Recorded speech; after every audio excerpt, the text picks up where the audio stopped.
Le parti a estimé que c'était ridicule d'avoir fait 1 an de prison à l'œil et puis d'y retourner le surlendemain. D'accord, et à ce moment, Parce qu'il y a eu un Le parti a décidé de sortir du Sénégal, de rentrer dans la clandestinité et de sortir du Sénégal. comment peut-on dire qu'à ce moment, le pays est démocratique?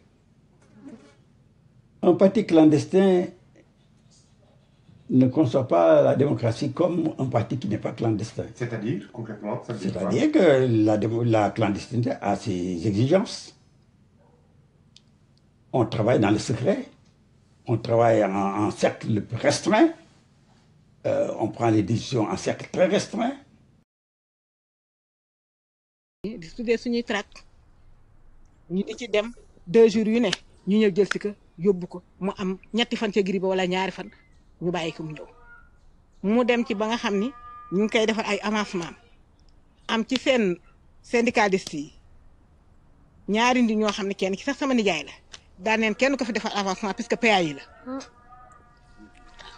du fi am benn avancement puisque PA yi mu toog ci benn grade ba yow retraité ndax niñ ko fiché ni PA yi la waaw. man ca temps yooyu en 68 ma tëdd di nelaw ba minuit 1h ñu ñëw ñi ma doon arrêté ne ñu Cissé Dia moo leen yebal Dakar lañ jóge boobu waaw Cissé Dia nee nañu Marianne Derneville doomam dañu bokkoon ci grève ya xaw ma ñu dem këram perquisitionné ko gis fa daal sunu kaye yi nga xam ne moom lañ daan defee ay réunion ay yooyu sunuy tur ak yooyu nekk ca mu ne leen nan wàcc si Ndar sunu wàcc seen Ndar ñu seet si ñooñu bi ma nee xifee rek gis gendarme yi ma dégg ñu ne est-ce que on peut la réveiller xam nga dañuy ragal nga ëmb wala dara kii ñu yàlla nga kii noonu nag ma daal di ne xifeet xoole ñu daal di lu doon bagage ci néeg bi daal jug nan la fu ne ñu fuyeete fu ne ñu seet booba drapeau parti bi àngeeg man journal yaa ngeeg man mais xam nga sa néeg boo ci denc dara ah yëpp mi ngeeg man fekkuñu fa lu muy photo manche bii ma amee ñu laaj ma kii foo ko jëlee man leen dan ma ko jënd rek comme photo yi noo jaay ci mbedd mi xaw ma ko est-ce que xam nga ko man leen xaw ma ko ñu ne ma suivre yóbbu ñu gendarmerie fanaanal ñu fa ba ci bët sa ca guddi. bi nu demee aussitôt ñu ma àgg rek ñu daal di may yóbbu PJ fi ñuy torturer alors commencé torture ay dóor façon cravache bu nekk ensuite sutti ñu ndox branché nu électrique xam nga magnéto yooyu ñuy kii moom la ñu nu branché dañuy takk sa ñaari tànk yi takk sa ñaari loxo yi jaarale fii benn bant nii lañu lay def jaarale bant fii mu jàll takk yi léegi nag on te tourne de façon bu la neexee ñu juutal la bu la neexee ñu walbati la lu la neex ñu def la ko fil baa ngi ci yow on fait marcher le courant muy dox ñu laaj ma. ay dirigeants ak naka ngeen organiser ma leen xew ma ci dara moi je suis pas PA fekk na avant boobu on était d'accord que ku ñu jàpp bul dénoncer kenn bul wax lii et cetera et cetera ensuite il faut kii ku nekk nag yaa xam sa méthode alors man bi ñu ma jàppee aussitôt ñu jàpp ma rek ma daal di nekk bawal boo xam ne dégguma français dégguma dara suma yoon ci li ñuy wax bon alors torturer ñu të am na ñeneen ñu torturer am na camarade yi ñu woo ne ko yow yaa waxoon ne Balla Ndiaye mooy sa responsable mu ne waaw ne ko kaay bu ñëw mu ne ko xam nga kii mu ne waaw mooy camarade Balla Ndiaye est-ce que moo doon sa responsable mu ne wéy alors bi mu ma ne ko ah non man je suis pas sonné mu ne waaye camarade bi bul wax loolu mais yaa di suuf non mais c'est un camarade qui est très bien honnête sérieux guy ga moom même dowaa ko may dañu ko xamoon ñëpp a xamoon guy xëy na ñu daan torturer nit ñi tortionnaire yu nga xam ne yu wax c'était presque des fous wala ñu ñëw dañuy mànd bi lu ne la ñu leen di def foofu tout def nañu fil bi ci sama nopp def nañu ko ci def ko ci suma kanam lépp lu ñuy yaakaar ne bu ñu ko defee def nañu ko ñi doon torturer ku ci juum ba jàpp fil bi da ngay tëb waaw j'ai tenu le coup rien du tout mais bi ñu torti laa dégg waa ji ne kenn ne attends bàll bi fi mu ne sonn na nañu arrêté lii ñu dem ëpp na kenn ki chef bi ne ko le ministre de l'Intérieur qui était Cissé Dia nous a autorisé jusqu'à un mort. S'il y a un mort maintenant, on va arrêter. Ce qu'on avait retenu, ce n'est pas la répression. Parce qu'encore une fois, je vous dis, il est possible, je dis, ça je ne l'affirme pas parce que je n'en suis pas sûr, mais il est possible, je le suppose, que le président Mamadou ait été induit en erreur. Mamadou a triché avec la gauche. Il a massacré la gauche. Il a tellement massacré la gauche qu'il n'était pas question, parce que humainement parlé, il n'était pas question pour un homme de gauche d'aller dire ce jour-là, en 1962, Mamadou Dia a raison, le peuple, levez-vous. Non. La gauche aurait pu le faire si Mamadou Dia avait menacé cette gauche. Mamadou Dia avait massacré les gauches. Senghor, jusqu'en 1962, c'est Mamadou Dia qui frappait. Senghor n'a pas touché à la gauche sénégalaise. C'est Mamadou Dia qui nous arrêtait, c'est Mamadou Dia qui nous licenciait, c'est Mamadou Dia qui nous révoquait, c'est Mamadou Dia qui nous exilait, c'est Mamadou Dia qui nous emprisonnait. La position politique de Mamadou Dia est telle que personne ne peut défendre nous. On voulait sortir un tract pour défendre Mamadou Dia, mais personne n'a osé proposer ça. Parce qu'on s'est dit, on ne peut pas aller à contre-courant. Senghor avait fait le boulot, ils avaient démontré que Mamadou Dia, en fait, voulait faire un coup d'État contre Senghor. C'était pratiquement, c'est là où Senghor a été plus astucieux que Mamadou Dia. Il a démontré que Mamadou Dia voulait faire un coup d'État. Ce qui n'est pas vrai. C'est Senghor qui a monté tout le système. La suite le démontrera. Et dans cette période-là, il a fait un voyage en Union soviétique et en Tchécoslovaquie. C'était déjà très courageux. Et il a eu des réactions qui étaient encore plus courageuses. Parce qu'il a dit ouvertement que, quand il a vu ce qui s'était passé là-bas et choses, il a dit que les gens ont passé le temps à nous raconter des mensonges sur ces pays-là. Il est même allé jusqu'à vouloir faire acheter des camions en Tchécoslovaquie. Et ça, c'est des faits. Et les gens ont senti que, finalement, voilà un pays. Les gens ne sont même pas indépendants. Et ils vont déjà vers Moscou. Et les Français n'ont pas accepté ça. Ils n'ont pas accepté. Nous avions affaire à quelqu'un qui aimait profondément son pays, qui était peut-être dans un parti dont tout le monde ne partageait pas les mêmes vues, mais qui en tout cas, lui, était sincère dans ce qu'il faisait. Quelques heures après son investissement, l'Assemblée nationale était dégagée par les troupes fidèles au président Senghor. D'autre part, les installations de la radio avaient vu les adversaires tour à tour maîtres du micro. Mais malgré les interventions de différentes troupes, personne ne parvenait à achever son appel au peuple. Le lendemain matin, M. Dia regagnait sa villa. Il avait beau haranguer quelques partisans, les jeux étaient faits, car le peuple sénégalais était resté fidèle au président de la République, Léopold Sédar Senghor. Les représentants de la nation ont été expulsés de leur lieu de réunion et plusieurs ont été arrêtés, déclarait le président Senghor. J'ai réquisitionné les forces militaires, car le dernier mot doit rester à la loi.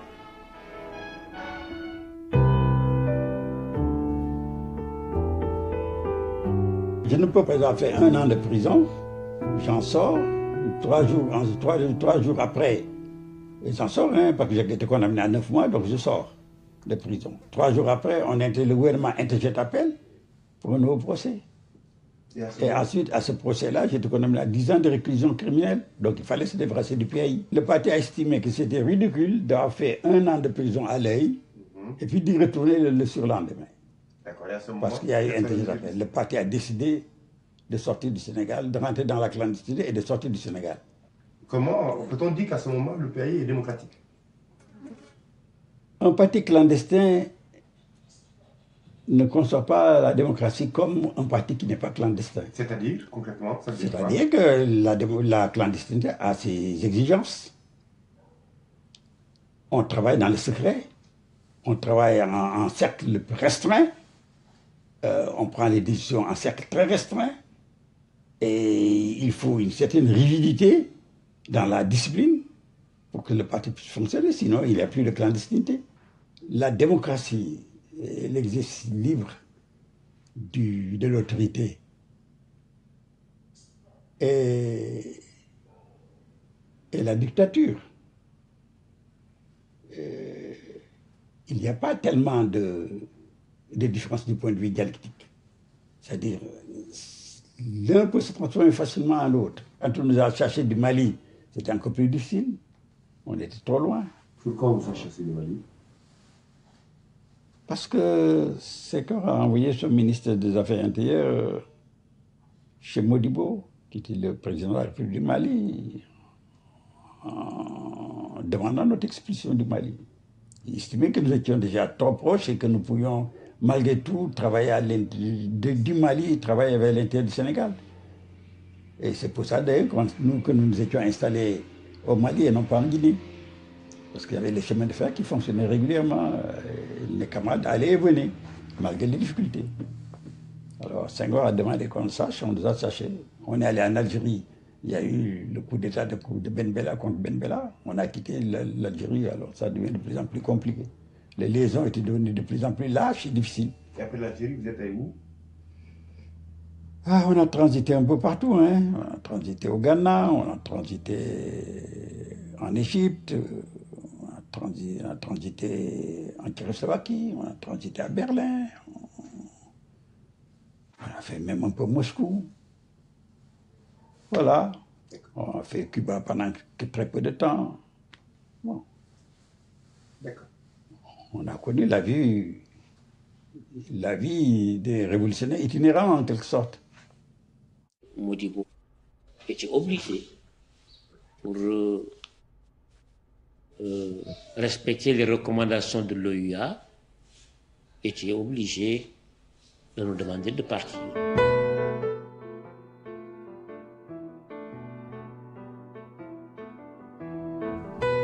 À un certain moment donné, des camarades de l'intérieur nous ont dit que la situation, quand Momoria avait été arrêté, quand Blali a été arrêté, quand beaucoup de dirigeants politiques avaient été arrêtés, nous ont dit que la situation est explosive au Sénégal. Il faut s'attendre à ce que les masses rentrent en action. Ça, c'était une appréciation des camarades de l'intérieur. On a réfléchi, on s'est dit qu'est-ce qu'on peut faire. Nous sommes un parti dit révolutionnaire. Si les pays rentrent en révolution, en ébullition, il faut que nous soyons prêts, tout au moins à jouer un rôle là-dedans, à encadrer tout au moins les masses. Puis que nous disons que nous sommes un parti d'avant-garde. En ce moment, comme on nous offrait des bourses, on s'est dit pourquoi pas ne pas apprendre la guérilla à certains camarades. Nous étions tous d'accord qu'il n'y a pas d'autre issue que ça. Et nous avions plein espoir que nous pourrions gagner. Nous n'avons jamais pensé prendre le pouvoir par les cartes, par les élections. Autant que je m'en souviens. Est-ce que, par exemple, si nous déclenchions une lutte armée quelque part, ou bien une rébellion quelque part, ça n'aurait pas conduit Senghor à comprendre que ça, c'est une force avec laquelle il faut parler. Il fallait montrer quand même qu'on est là dans ce pays, il n'était pas seul. Oui, les gens, ils analysent un peu superficiellement, ils analysent comme des communistes. Ils analysent comme des communistes qui sont en Union soviétique et qui sont, comment dirais-je là, en France et qui voient les problèmes d'une façon très théorique. Mais nous, il nous fallait une porte de sortie. On nous a emprisonnés, on ne pouvait pas parler, on ne pouvait pas agir, on ne pouvait pas aller ni venir. Mais il fallait quand même bouger. Nous avons été à la formation à Cuba. Et nous étions une trentaine. Vous avez mis combien de temps à Cuba? Combien de temps? Pour 6 mois. Quelles sont les raisons de votre engagement en Afrique? En réalité, la révolution cubaine s'est toujours caractérisée par un large esprit internationaliste, par son appui aux mouvements révolutionnaires et aux mouvements de libération partout à travers le monde. Les peuples de l'Asie, comme ceux de l'Afrique ou de l'Amérique latine, ont toujours reçu des témoignages de notre esprit de solidarité envers eux. Quand les camarades sont revenus, c'était le CEPO, c'est-à-dire le bureau politique, secrétaire exécutif politique, qui a pris la disposition de dispatcher les camarades. Et ce n'était pas seulement dans 3 régions, c'était dans tout le Sénégal. Nous arrivons à être très contents, joyeux de retrouver les camarades, etc. Et être à l'aube d'une décision historique pour notre peuple et même au prix de notre vie. C'est ça le parti, le PA à l'époque. On n'avait pas peur de la mort. Mais il y a un peu de l'aventurisme aussi, parce que nous l'avions mal préparé. Il fallait donc trier les gens pour voir ceux qui ont réellement le courage d'affronter cette phase, ou bien, les poltrons qui ne peuvent pas le faire, ou bien les émotifs qui ne peuvent pas le faire. Il fallait voir tout ça. Nous ne l'avons pas fait. Nous avons mal choisi nos éléments. Ça, c'est de l'aventurisme. La chose, ce qui nous a le plus traumatisé, et qu'on n'a pas compris, que jusque-là, Majmoud nous a dit qu'il n'y a pas d'armes. On doit dire, mais ce n'est pas possible.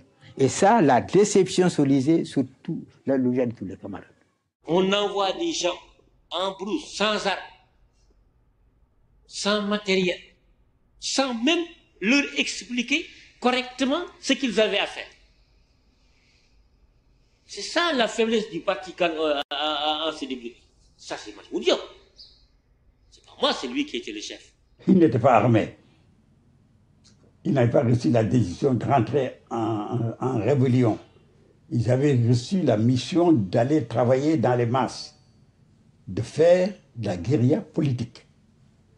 C'est de préparer les masses, les encadrer, et si par hasard les masses avaient besoin de leur service ou de leurs connaissances techniques, évidemment diriger les masses. La question de l'insurrection entre Lénine et Trotsky fait que tous les communistes, un temps soit peu informés, savent de quoi il s'agit. Trotsky disait qu'on ne prépare pas l'insurrection, on se prépare à l'insurrection. Lénine disait on prépare l'insurrection. C'était des formulations avec des angles d'observation qui différaient. Quand Trotsky expliquait qu'on ne prépare pas l'insurrection, il veut dire que l'insurrection, ce n'est pas une manipulation de masse par un groupe d'individus qui agitent les masses artificiellement, mais que c'est le processus moléculaire du mouvement de masse qui arrive à une fusion du mouvement de masse, des syndicats, des organisations de jeunesse avec le mouvement des partis révolutionnaires, maintenant dirigé par un parti d'avant-garde qui est la conscience agissante du prolétariat et qui ne fait qu'encadrer le mouvement spontané des masses en insurrection. Il n'est pas question d'accepter d'être emprisonné par Senghor comme ça. Voilà, nous, notre tâche. Et nous sommes allés, moi je suis venu vers le nord, Al-Khan est venu vers le centre, mais on a dépêché des gens en brousse vers la Haute-Gambie, vers la Casamance, sans même leur dire les tâches qu'ils devaient faire. Ils sont allés à l'aventure. Et ils s'installent en brousse. Mais tu sais ça, évidemment. Le niveau était faible. Le niveau qu'il avait envoyé à Sida était, à part un bara qui était un bara Gouyabi, le reste était très faible. Ces gens-là, quand ils le font, mais tout de suite, mais ça met la puce aux oreilles à l'impérialisme. Il y a eu des défections. Le gouvernement est tombé dessus, surtout au Sénégal oriental et en Casamance. Les lieux qui semblaient les plus névralgiques, le gouvernement est tombé dessus. Et les camarades ont été arrêtés, torturés et emprisonnés. Et les autres se sont dispersés. Donc ils n'ont pas eu le temps de faire des rapports. Nous avons été infiltrés depuis la direction. Depuis le choix même des éléments qui ont été envoyés au Mali. Alors dans les cas comme ça, ce n'est pas la peine de perdre le temps avec celui qui a fait ou qui n'a pas fait, parce que ce n'est pas important. Ce qui est important, c'est de faire en sorte qu'il n'y ait plus ça. Voilà notre position. Nous avons dit, au lieu de perdre notre temps à chercher une aiguille dans un foin de paille, non, il faut prendre des dispositions pour qu'il y ait une bonne carapace qui ne permette plus l'aiguille de rentrer dans la paille. Si le choix n'était pas correct, ce n'était pas moi le responsable. Et moi, je ne pouvais pas, sur le visage, lire que tel camarade va nous trahir. C'est un camarade que je ne rencontrais pour la première fois. Moi, je ne pouvais faire que disposant d'un lot de bourses, donner les bourses. Et les Américains, c'est eux qui ont dit à Senghor qu'il y avait des éléments du PAI dans la brousse. Et c'est la raison pour laquelle Senghor a envoyé des troupes pour les capturer. Ils n'étaient pas préparés à ça. Ils avaient un seul fusil de chasse pour les nourriture. Et on ne l'a jamais dit, on ne l'a jamais appris, en tout cas à Cuba, que c'est comme ça qu'il fallait commencer une guérilla. On n'a pas appris ça à Cuba. Des amis de l'extérieur nous ont poussés à bien de fois à prendre des armes. Nous n'avons jamais pris les armes. Et nous n'avons pas décidé qu'il y aura le déclenchement d'une guérilla au Sénégal. Le parti ne l'a jamais décidé. Moi non plus, je n'ai jamais décidé parce que c'est le parti qui décide. Le parti a dit que bon, vous y allez, vous faites la guérilla politique, c'est-à-dire vous allez appliquer les principes de la guérilla, vivre avec les masses, travailler avec les masses, manger comme mangent les masses.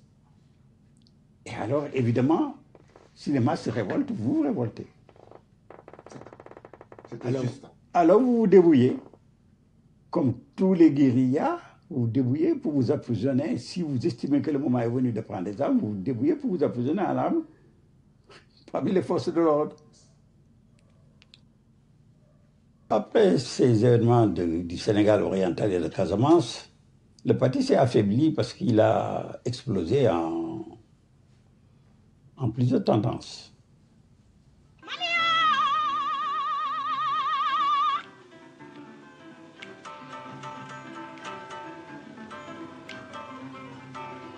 Pourquoi j'insiste sur Bamako? Eh bien parce que c'est là, beaucoup plus qu'à Dakar, que se manifeste cette étonnante révolution pacifique d'où est en train de naître le Mali. Le Mali est une fédération. De quel pays? Du Soudan et du Sénégal. Le Mali, c'est l'ensemble, c'est le Soudan et le Sénégal, quoi. Est-ce qu'ils sont faits pour s'entendre ensemble? Oui, très bien, alors. Ils sont faits pour s'entendre, oui. Il me semble qu'ils peuvent s'entendre. Est-ce que vous ne pouvez pas craindre que le dynamisme du Soudan ne soit pas dangereux pour le Sénégal, qu'il y ait une sorte de colonisation du Sénégal par le Soudan? Je crois, d'un autre côté, il est certain que le sens aussi de la démocratie des Sénégalais pourra également être constitué un frein à ce que vous appeliez tout à l'heure une tendance nettement marquée au parti unique. Nous étions de tout cœur avec les Maliens, en tant que plus à gauche que le mouvement sénégalais. Nous étions plutôt en harmonie avec les amis du Mali. Et si la fédération avait éclaté, peut-être entre l'Union soudanaise RDA et le pays, il y aurait eu des accords bilatéraux. L'éclatement de la fédération du Mali est le résultat d'un acte du colonialisme, du néocolonialisme. Il y avait le Mali et le Sénégal. Vous savez, l'Union soudanaise RDA était membre du RDA. Les gens qui étaient à la direction de l'Union soudanaise RDA avaient été des militants. Même si après, avec Oufouet, il y a eu ce qu'ils appelaient le repli stratégique, avec lequel d'ailleurs nous, on n'était pas du tout d'accord, alors qu'on a combattu en France férocement. Mais nous avons le point de vue d'un Senghor qui voulait effectivement néocolonialiser l'Afrique. C'est ça le facteur essentiel dans le processus. Il y avait l'élite au Sénégal. Moi, je suis sûr, certain, que si Lamine Gueye avait été à la place de Senghor en ce moment-là, l'unité serait réalisée. Parce que Lamine Gueye est beaucoup plus ancré à son Afrique que Senghor. Senghor n'y tenait pas. Et il menaçait, partout il menaçait ces gens-là libres. Moi je pars, je rentre en France, C'est ce qu'il disait à tort et à travers. Si bien que c'est sur lui que l'impérialisme a misé pour miner cet embryon de l'unité africaine. Que devient dans tout cela la France? Quels seront désormais les liens entre Dakar et Paris? Cette question, je l'ai posée à l'une des personnalités les plus marquantes du Mali et que vous allez voir dans un moment, Monsieur Léopold Sédar Senghor. Il se trouve actuellement en Normandie, chez sa belle-mère. Quand un enfant est devenu grand et qu'il a atteint sa majorité, il prend ses responsabilités et décide de fonder un foyer. Les parents s'en émeuvent d'abord, et puis ils acceptent, car les liens familiaux ne sont pas rompus. Le général de Gaulle est un bon père de famille et c'est pourquoi il a accepté l'accession du Mali à l'indépendance. Notre voie est différente de la Guinée. Nous aurions pu, au terme de l'article 86 de la Constitution, procéder à un référendum et sortir de la communauté. Le geste n'eût pas été très amical vis-à-vis de la France. Et il y avait donc, voilà ce qui était du côté de l'Union soudanaise RDA, c'était des militants, c'était des gens qui croyaient à la lutte contre le colonialisme, qui croyaient sans doute à choses bonnes. Ici, au Sénégal, il y avait Senghor, qui bénéficiait de l'entière confiance de Mamadou Dia, et qu'il ne méritait pas. À tel point que Senghor disait en 1956, nous pouvons être indépendants, parce qu'il critiquait les gens qui criaient indépendance, indépendance. Il dit nous pouvons être indépendants dans 20 ans. Parle en 1956. Hein. Nous pouvons être indépendants dans 20 ans, nous pouvons être indépendants dans 30 ans. Si nous sommes indépendants, nous pourrons avoir de l'aide, nous pourrons avoir des capitaux. Mais il y a une chose irremplaçable que nous perdrions, la culture française. Le problème donc de la Fédération du Mali, c'est une manœuvre du néocolonialisme. Il fallait séparer, bon, on a poussé, et c'est ça, on a abouti à la séparation. Qu'est-ce qui s'était passé? Les Maliens n'avaient pas confiance à Senghor, ça c'est vrai. Ils voulaient que ce soit le président Lamine Gueye qui soit le président de la Fédération du Mali. C'est ça qui a créé, qui a déclenché, qui a été l'élément déclencheur. Porteurs de pancartes, je veux leur dire ceci. Ils veulent l'indépendance, que les porteurs de pancartes la prennent.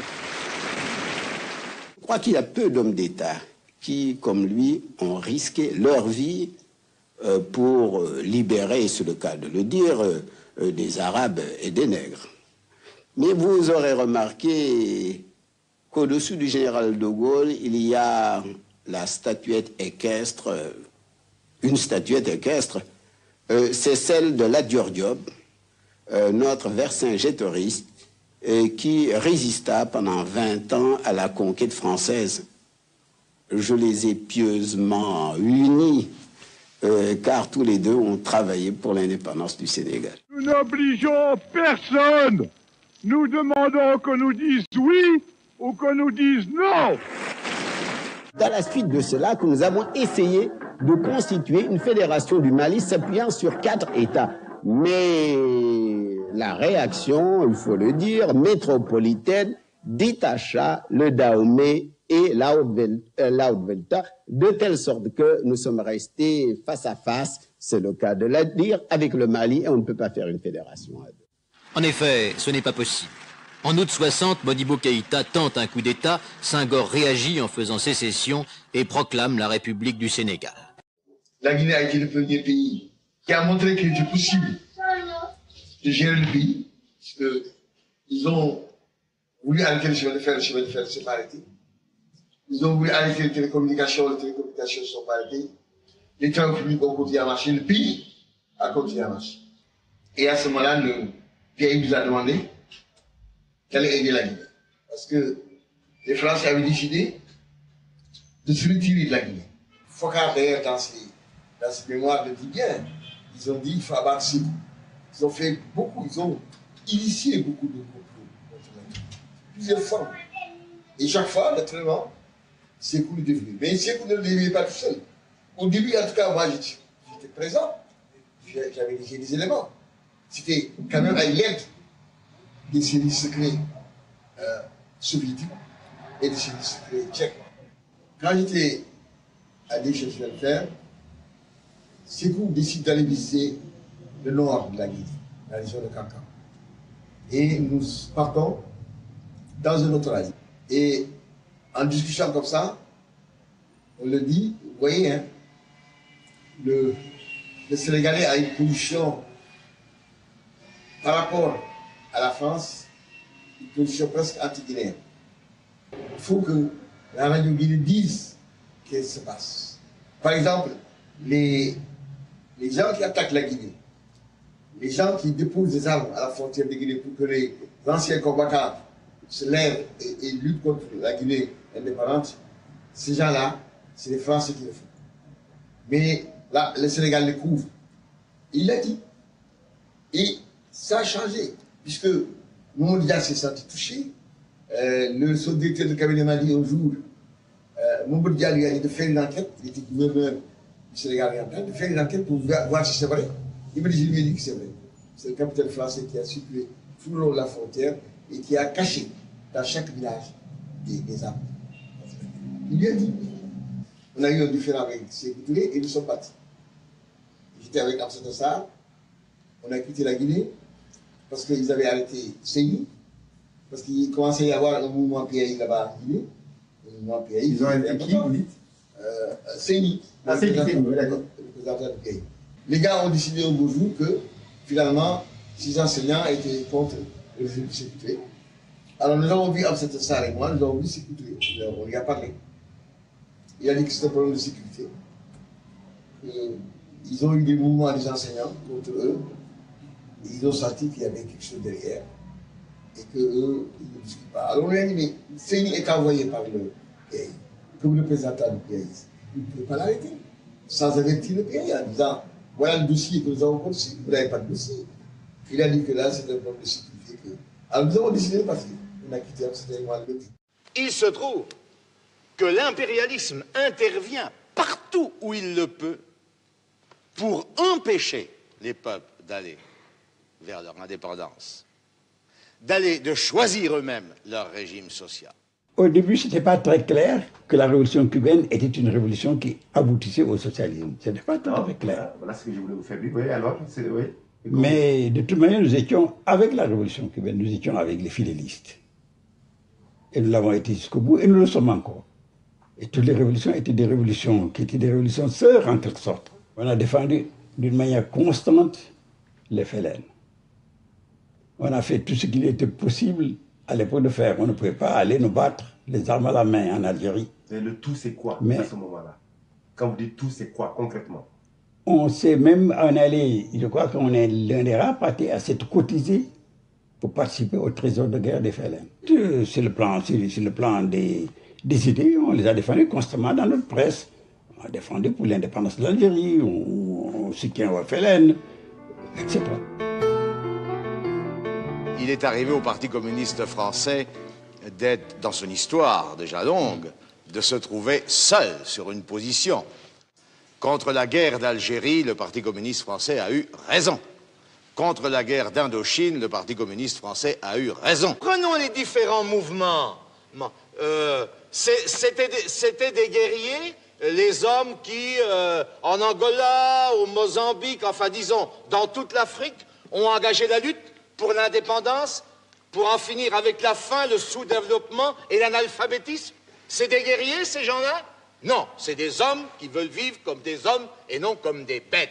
Nous soutenions Cuba, si nous soutenions l'Algérie, il fallait bien qu'on soutienne les frères du Cameroun. Comme Dieu fait bien les choses, au fond, et qu'il n'y a pas de hasard du tout, Moumié Félix est un promotionnaire à moi à l'école de médecine de Dakar. Il a la même promotion, cette fameuse promotion au Fouet de Boigny. Donc il y avait toute la sympathie possible, toute la fraternité d'armes possible entre les UPCistes et les militants du PAI. Et ça s'est concrétisé des fois par, non seulement par des rencontres communes, mais des fois même par on s'est fendu de déclarations communes qui sont publiées dans la presse et qu'on retrouvera certainement dans mes mémoires. Je connais bien Moumié, je connais bien Wangé, son second, je connais bien King Abel, je connais bien Ossandé Afana, qui lui, non seulement a été de l'UPC, mais quand il était étudiant, il a milité dans le PAI. Et Ossandé, c'est celui qui est mort les armes à la main. Oui, Ossandé Afana, oui. Oui, à partir de... Dans le maquis. Dans le maquis, à partir de Congo, il voulait traverser, il a été dénoncé par des gens. Quand il devait partir, quand les Français voulaient le faire arrêter à la suite du discours qu'il avait prononcé à l'ONU, c'est moi et un autre camarade qui est là, qui avions été chargés de le convoyer avec l'aide du Parti communiste français. On l'a mis dans un train, dans tout le train, les cheminots étaient parfaitement au courant de choses et avaient l'œil sur Ossandé pour empêcher qu'il ne soit arrêté avant qu'il ne sorte de France. Il est sorti comme ça. Le pays a eu la chance d'avoir des intellectuels à sa tête, de sa naissance. C'est-à-dire des hommes capables d'analyser, de critiquer, de réfléchir.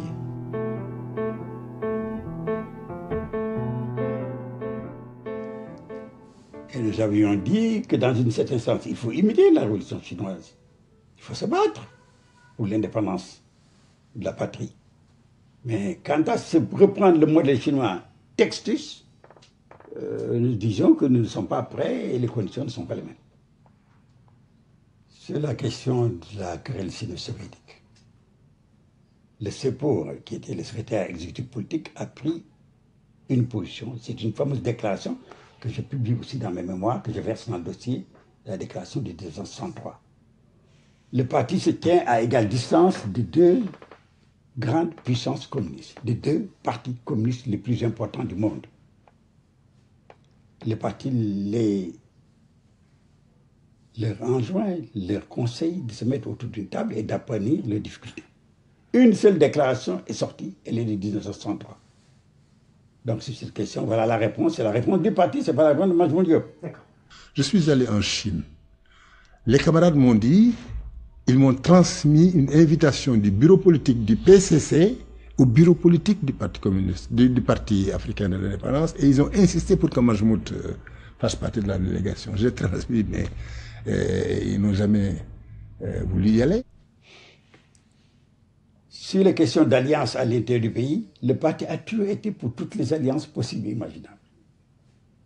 On a reproché à un certain moment donné à Mbagnan d'avoir gelé les documents du premier congrès du parti afin de ne pas gêner les démarches de rapprochement avec Cheikh Anta Diop.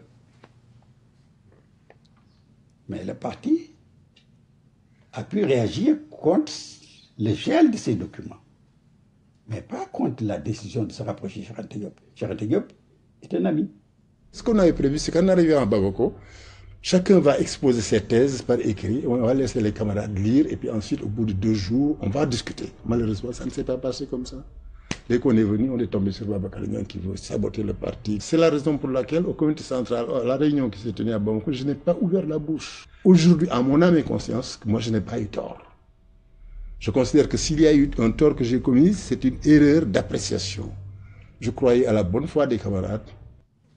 Babacar a été sanctionné à partir du comité central à l'intérieur.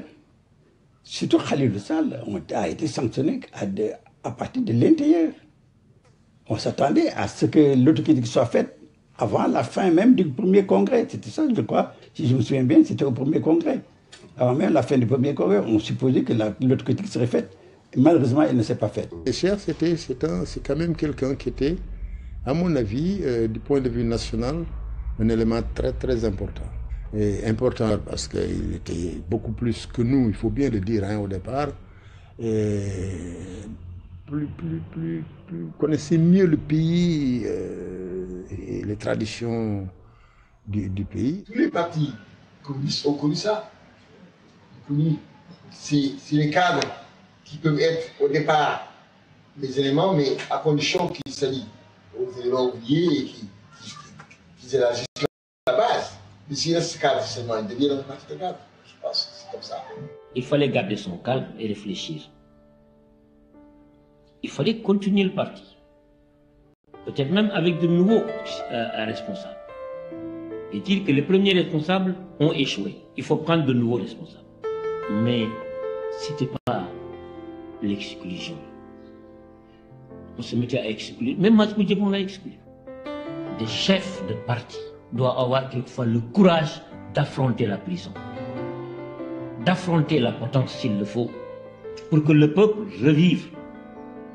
Pour que le peuple s'agrippe encore sur ce qu'ils vont dire.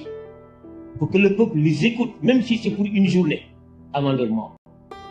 Mais qu'il ne fallait pas rester éternellement en clandestinité. Les gens auraient peur de venir nous voir, nous ne toucherions personne, le parti serait complètement atrophié. La meilleure façon, c'était en 1966, c'est de sortir en clandestinité et de nous offrir. Senghor n'a qu'à nous prendre. Où étais-tu? J'étais en Tchécoslovaquie. J'étais au Sénégal, évidemment. J'étais en Tchécoslovaquie. Où est Sissoko Seydou? Je ne l'ai pas vu. Où est Majmout Diop? Je ne sais pas où il est. Qu'est-ce que tu faisais en Tchécoslovaquie? J'étudiais. Qu'est-ce que vous êtes venu au Sénégal? Je rentre chez moi.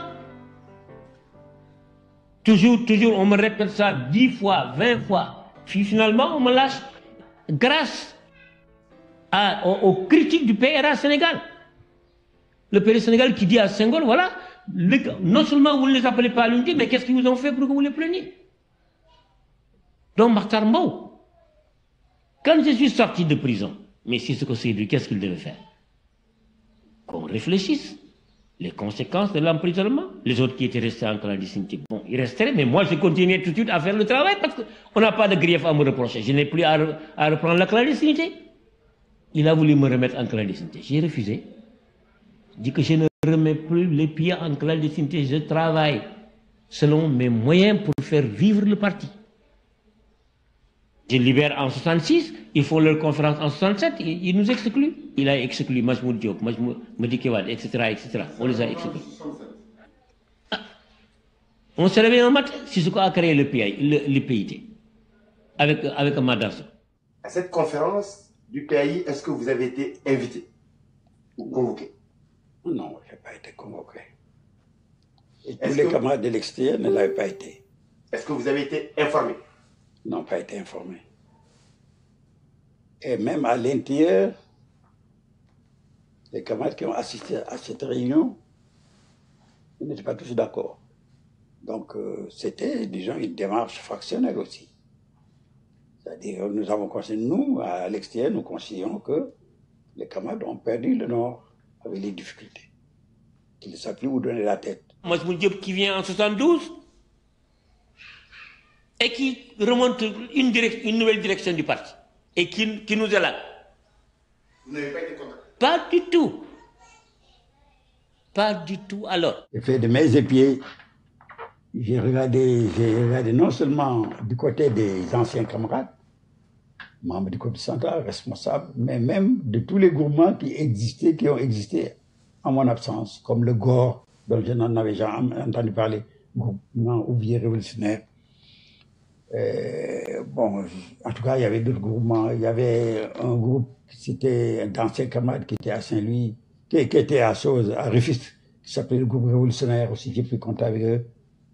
J'ai fait des mains et des pieds pour rassembler ce monde, sans compter les gens évidemment du PIT, qui ne s'appelait pas PIT à l'époque, qui s'appelait Parti africain de l'indépendance orthodoxe. C'est considéré comme le parti orthodoxe. J'ai essayé de contacter les gens de la Ligue démocratique. En ce moment, ils s'étaient déjà appelés Ligue démocratique. Mais je n'ai pas pu. En définitive, je n'ai pu rassembler qu'une fraction de la Ligue démocratique, les Moussa Khan, qui avait claqué la porte de la Ligue démocratique pour venir fusionner avec nous, le PAI. Nous avons ramené le parti à la légalité en créant un comité central. Quand il s'est rendu compte de son erreur, il envoie une délégation me voir pour me dire que non, il a fait erreur, il faut lui pardonner. J'ai dit non, je n'en ai plus besoin. Si on analyse le Parti africain de l'indépendance en dehors de ce contexte international, on ne peut pas comprendre, disons, les scissions qui se sont opérées à l'intérieur du pays. Ce n'est pas le fait de tel ou tel individu, d'un scissionniste X ou Y, de Massamba ou de Mademba. C'est-à-dire, c'est des questions d'orientation, et la lutte de classe à l'échelle nationale et internationale, c'est cette lutte de classe qui impose à certains moments des divergences idéologiques. Ces militants appartiennent au Parti africain de l'indépendance, l'opposition communiste au Sénégal. Dans un bidonville de la banlieue de Dakar, ils tiennent leur deuxième réunion politique depuis qu'ils ont été autorisés à sortir de la clandestinité à la fin de l'année dernière. Interdit pendant 14 ans, il ne compte plus guère qu'un millier de sympathisants. Mais le timide retour de ce parti à la vie politique est bien le signe de la démocratisation au Sénégal. Son chef, Mahmoud Diop, militant de choc qui vient de passer 14 ans en exil, a pu obtenir à son retour la libération de tous les prisonniers politiques. Est-ce que vous avez les moyens de vous exprimer ici au Sénégal? Oui, avec les difficultés habituelles. C'est-à-dire que nous pouvons publier des journaux, nous pouvons utiliser la radio dans des limites actuelles encore assez restreintes, qu'il faudra développer. Et nous pensons que tout ça ne peut pas être donné d'ailleurs du jour au lendemain. faut un certain temps, un certain travail pour que nous arrivions à obtenir au fond tous nos droits.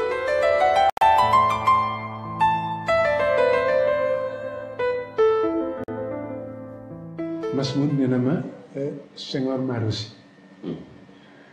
bi mu ñëwee fii mais avant mu reçu ñëw fii il a envoyé une délégation Moustapha Niasse koy wax ak kan y avait daal 2 autres là ñoo xam ne ñu ngi woon ci délégation bi ils sont tout fait aux côtés de Modibo pour rencontrer Masmoud la mu ba d'accord ak Senghor ñooñu ñoo ko indil Senghor li ñu d'accord tout le fait que bu dellu si parti bi dans la légalité ensuite bu dellu si dans la légalité moom il peut pas être un semeur parce que les gens amul ci kenn ku mu wéeru am na xaalis bu ñuy lebal ko avocat yi formation yi docteur yi ñu lebal ko ñu d'accord lebal ko ci 30 millions. Puis Senghor ici concocte son projet de multipartisme limité. Ça c'est bien plus tard, en 1914. Bien, il vous contacte. En 1976. Il vous contacte en 1976. Il vous dit quoi? Il m'envoie 2 ambassadeurs successivement pour me dire que si je demande la grâce, il me permettra de rentrer.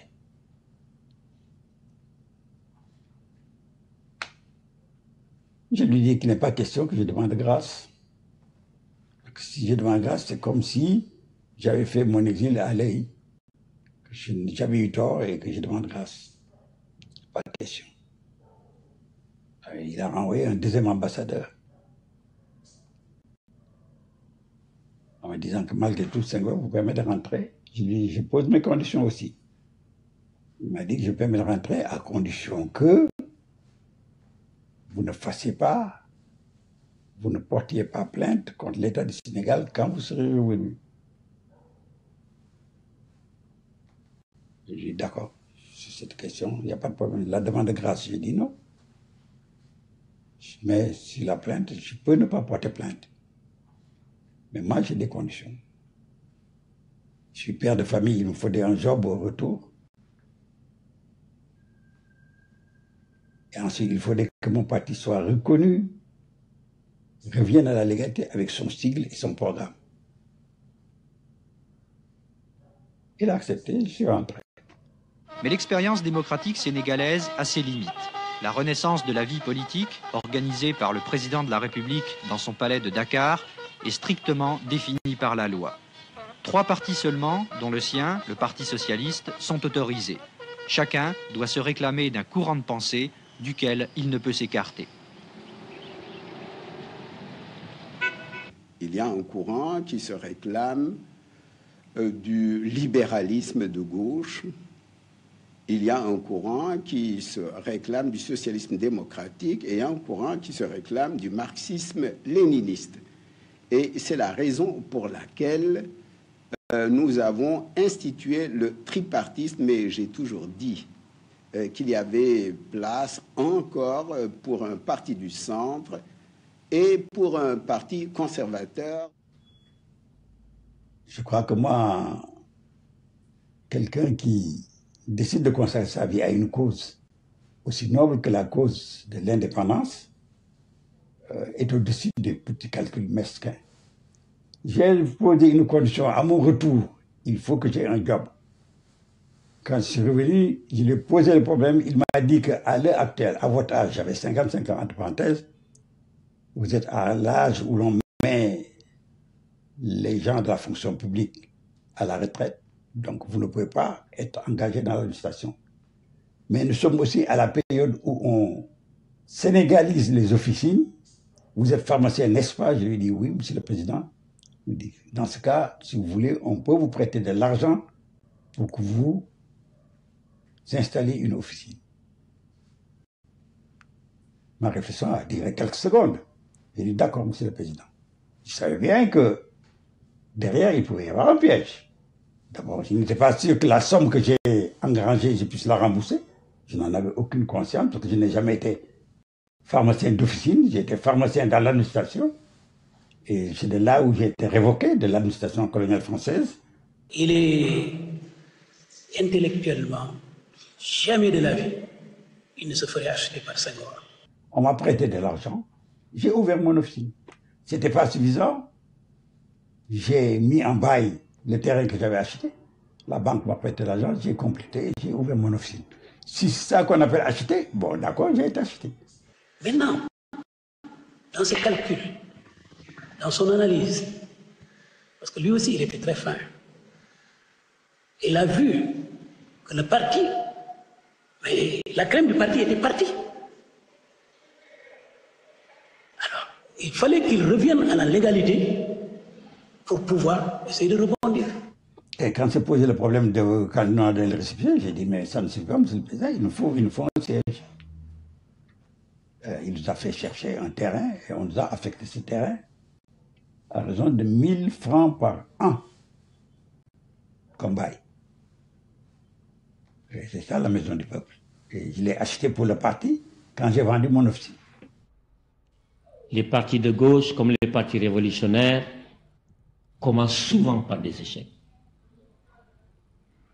Mais ce n'est pas un motif pour dissoudre le parti, pour casser le parti.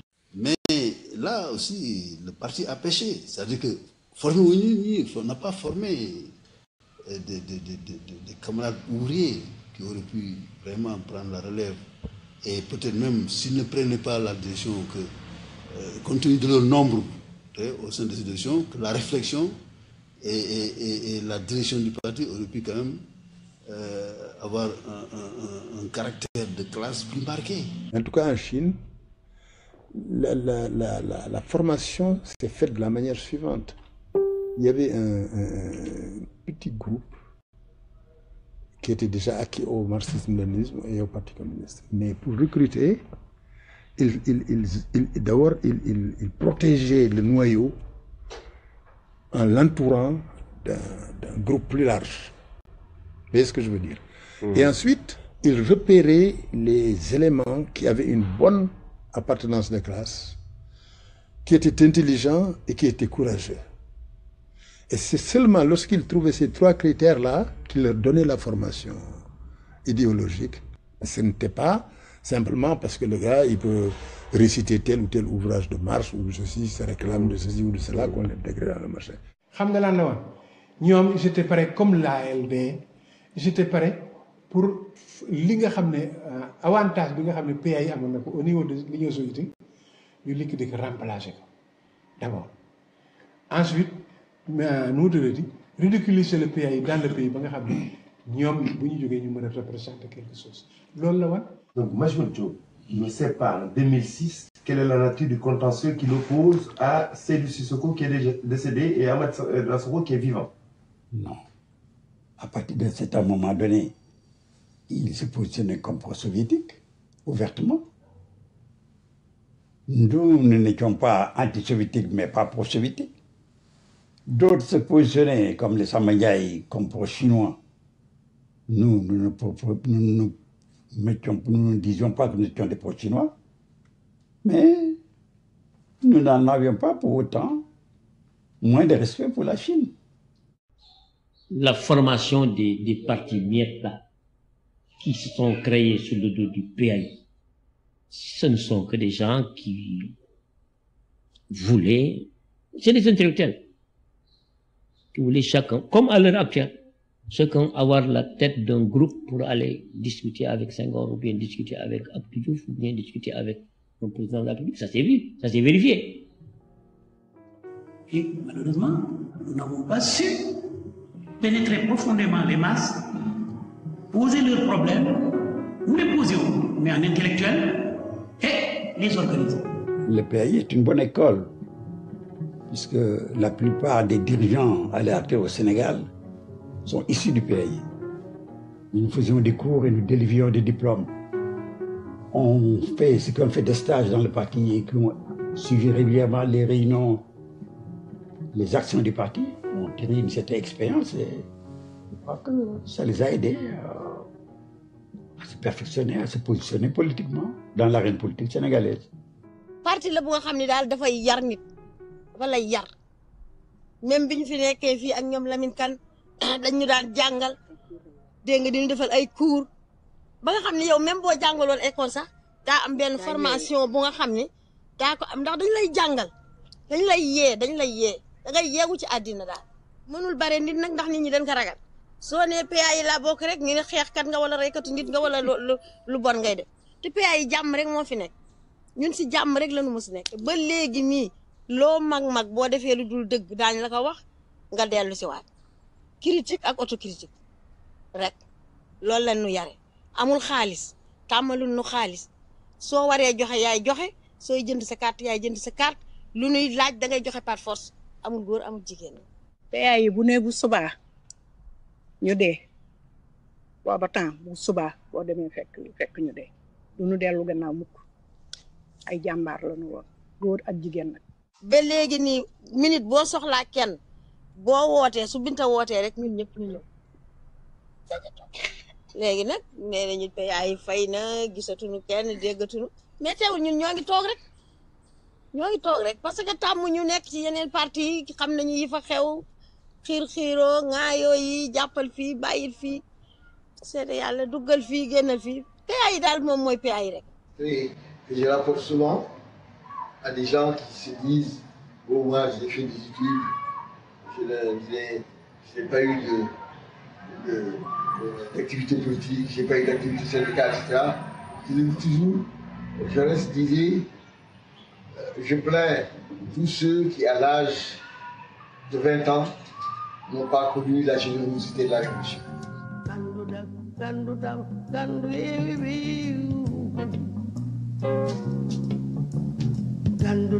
Gandu taba gandu yewi be khala mande waruna lila taba mami don bañ di gandu dëkk gandu taba bagan dëkke ndax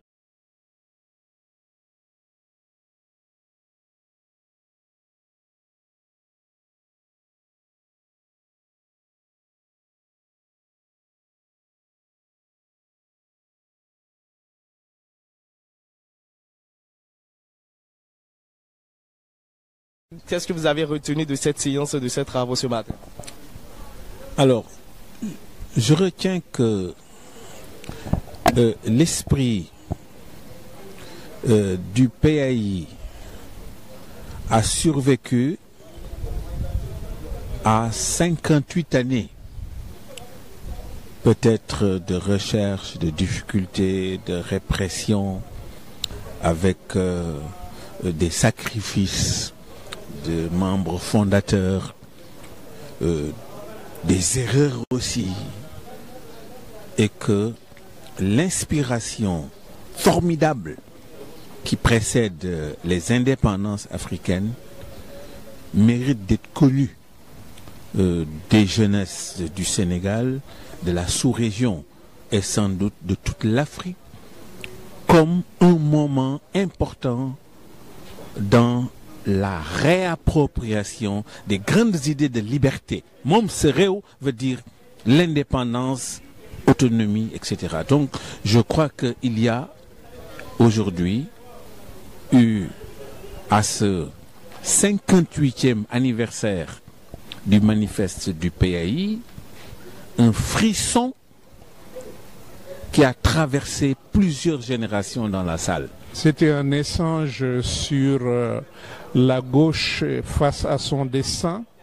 Et dans ces échanges, je pense ce qui est à retenir d'essentiel, c'est que la gauche a fait une évaluation critique de son histoire avec ce qui a été positif, c'est-à-dire les sacrifices qui ont été faits pour les libertés démocratiques, pour les libertés syndicales, pour la liberté de la presse, toutes ces libertés qui ont été conquises au prix d'efforts et de sacrifices des forces de gauche, mais également, et on a parlé, des difficultés que la gauche a eu à joindre les masses populaires pour lesquelles son engagement avait un sens, mais également de la difficulté à conserver son unité, ce qui fait qu'aujourd'hui on trouve dans l'espace politique plusieurs forces de gauche dispersées qui font que la gauche s'est affaiblie et n'a pas l'impact qu'elle devrait avoir sur le cours politique du pays. Le PAI a été, j'allais dire, la mère de toutes les formations de gauche qui existent au Sénégal. C'est un parti qui a contribué pour l'indépendance du pays, qui a été à la base de la revendication et même le compromis que le colonialisme avait trouvé avec l'indépendance octroyée. Le colonialisme l'a fait parce qu'il savait qu'en retardant l'indépendance, c'était des forces radicales comme le PAI qui risquaient de prendre le pouvoir. Et pour éviter que ces forces prennent le pouvoir colonial a anticipé pour donner le pouvoir à ses alliés locaux. Et je crois que le PAI mérite cet anniversaire et a été une force politique très importante dans l'histoire de notre pays. Cette rencontre a été initiée par le comité national du manifeste du Parti africain de l'indépendance. Elle est jumelée avec la commémoration du militant Lamine Arpan Senghor et le comité national du manifeste du PAI a l'habitude chaque année, en ce mois de septembre, de commémorer l'apparition du manifeste en suscitant la réflexion et sur les leçons du passé et sur l'élaboration du futur par les héritiers de ceux-là qui ont créé le Parti africain de l'indépendance. En ce qui me concerne, je suis sur l'orientation du Front anti-impérialiste unique. Le Front anti-impérialiste unique prend acte du fait que la pression de l'impérialisme sur notre pays génère l'unité d'intérêt de l'ensemble des couches de notre pays, de l'ensemble des couches du Sénégal. Et de ce point de vue-là, le Sénégal n'est pas une exception. Partant, le combat politique de militants comme nous est d'œuvrer à la réalisation de l'incarnation organisationnelle, de l'unité objective des différentes couches de notre pays. Cela signifie que pour quelqu'un comme moi, il est loin d'être évident qu'il faille un candidat de ce qu'on appelle la gauche. Dans notre culture, un parti ne prend pas le pouvoir. Dans notre culture, c'est le peuple qui prend le pouvoir. Le rôle d'un parti politique, c'est de féconder l'action populaire. Dans la culture de militants comme moi.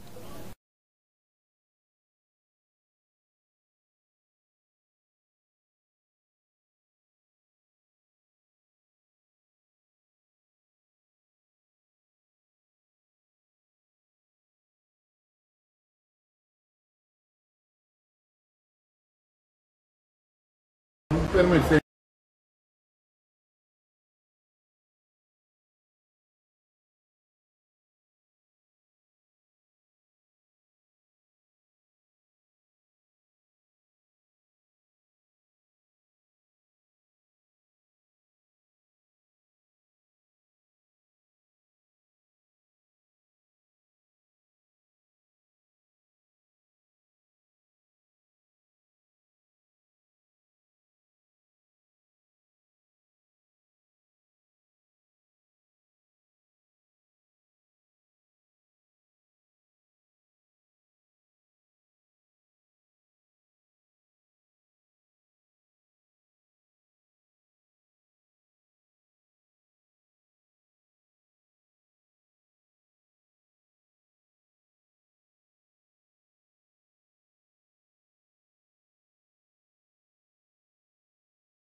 Sénégal.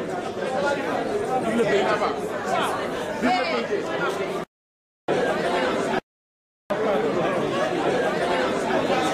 Vive le Sénégal. Vive le pays. Vive le pays.